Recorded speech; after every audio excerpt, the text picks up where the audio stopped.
Ambleside Schools International seeks to foster a renewal of education based on the pedagogical insights of British educator Charlotte Mason, whose common sense approach to education integrates decades of practical teaching experience, the insights of the best contemporary brain science, and a deep personal commitment to the person of Jesus Christ. Additional information concerning Charlotte Mason and Ambleside Schools is available through our website at www.amblesideschools.com.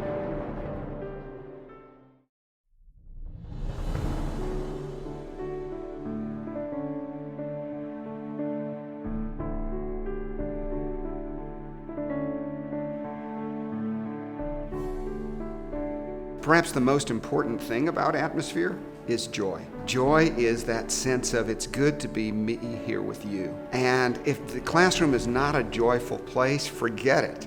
Everything else is lost. That is one of the most important responsibilities of a teacher. When we think of a new parent, child comes into the world, child doesn't know who he is in relationship to mom, to dad, to this new world that I'm exploring. And so the first thing on a child's mind, and this is of course pre-verbal, is it good to be me here with you? You think of a mom holding a baby, and she looks down, and the mom smiles a little bit, and the little baby smiles, and then mom smiles more, and baby smiles a little more, then mom smiles more, and baby smiles real big, and then goes wee and looks away because it's more joy than the baby can handle. That is hugely important. It's all nonverbal.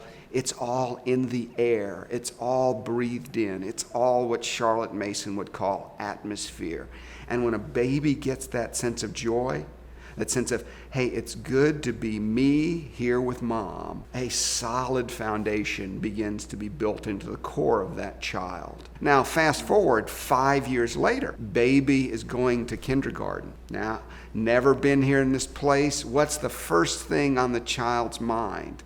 Is it good to be me here with you, teacher? Is it good to be me here with you, classmates? And if it is, this is a joyful place. And the learning centers of the brain open up. I can now give my full attention. I'm free from anxiety. It's good to be me here with you. And so it's not that we're happy for the sake of being happy, but that within us, that we well up inside the joy and the delight it is truly to be in this place with one another.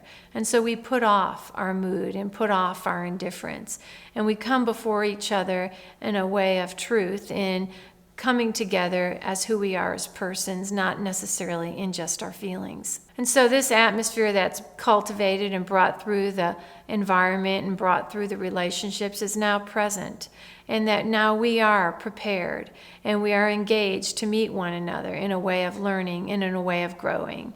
And it's really a delightful place. Often when people come into these relationships, they say there's peace here. It's a peacefulness. There's a sense of expression here by the students and by the teacher that's genuine, that's full of delight and full of joy. And it doesn't mean people are smiling all the time, all day. I mean, there's lots of serious work going on, but yet there's humor too. There's times of laughter. There's times where we laugh at ourselves when we enjoy something together, or we laugh at ourselves when we see a mistake or something we said and we meant this. And so there's that engaging of one another in our relationships that we have throughout the day, and it becomes family-like, where we enjoy being with each other and know that so-and-so will laugh at this situation in a classroom, or this one will really enjoy this aspect of the learning. And so we have that kind of atmosphere as we engage in the work of learning. The way God's created children, He has created them for relationship with Himself, relationship with other persons, relationship with creation, relationship with ideas. A child is born hungry for relationship.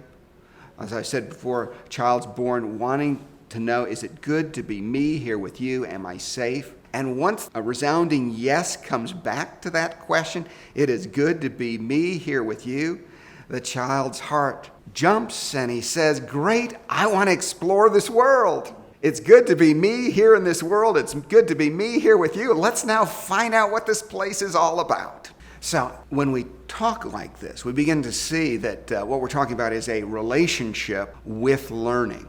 a relationship with knowledge, and at the end of the day, a relationship with the created world itself. If joy is the fundamental component of a healthy atmosphere in which relationship with God, relationship with others, a relationship with self, relationship with all of creation, with ideas can be explored and built upon, it is absolutely essential, but it's not the only component of the atmosphere. And again, I need to emphasize, by joy, I don't mean happiness. There can be joy in the midst of sorrow, joy in the midst of struggle. In fact, it's very, very important for a child to learn how to walk through adversity with joy. It's sad for an adult to have grown up and still be unable to experience adversity with joy. Joy is not happiness. Joy functions well in sadness, because remember, joy is, it's good to be me here with you. Joy can function in the midst of a class